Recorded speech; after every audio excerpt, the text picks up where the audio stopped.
जय जगन्नाथ सांग मैंने शुभ संध्या।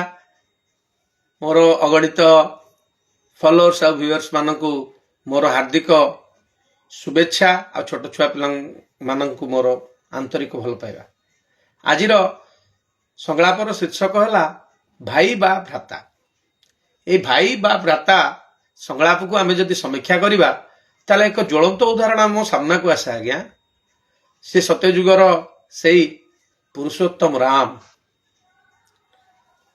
से पितृसत्य पालन करने से जो पुरुषोत्तम राम 14 वर्ष वनवास जीवन अतिवाहित करने को बाहरी गले।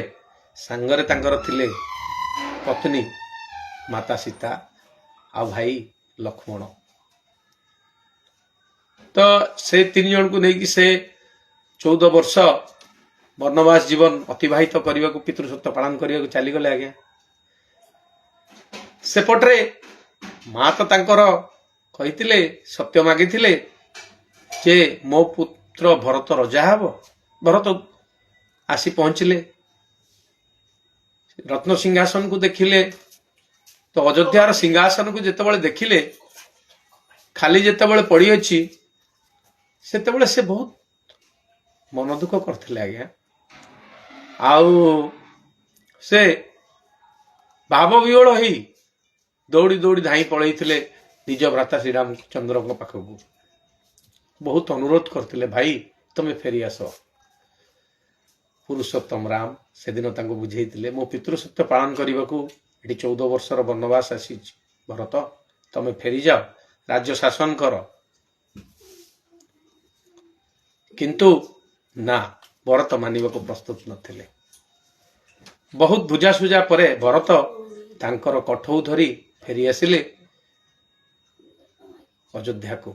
आउ से दिन ठारू 14 वर्ष पर्यंत से तांको कठौ को पूजा करी राज्य शासन करुले। ये तो गोटे ज्वलंत उदाहरण आज्ञा भाई बा भ्रातार। तेणु ओडिया रे गोटे कथा अछि युद्ध जदि करि जानिबु सांगरे थिबो भाई क्षीर जदि खाई जानिबु घरे थिबो गाई।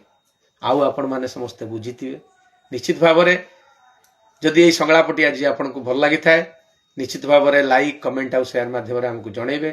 आपणकर ये लाइक शेयर कमेंट अपेक्षा आम रहिलु। ये आपणकर लाइक शेयर कमेंट आमको आहुरी प्रेरणा जोगौथुव नुआ नुआ नुआ नुआ संलाप आपण सामने आलोचना करने को। आमे गोटे नूतन अध्याय पुणी देखा मुझे विरति नौची।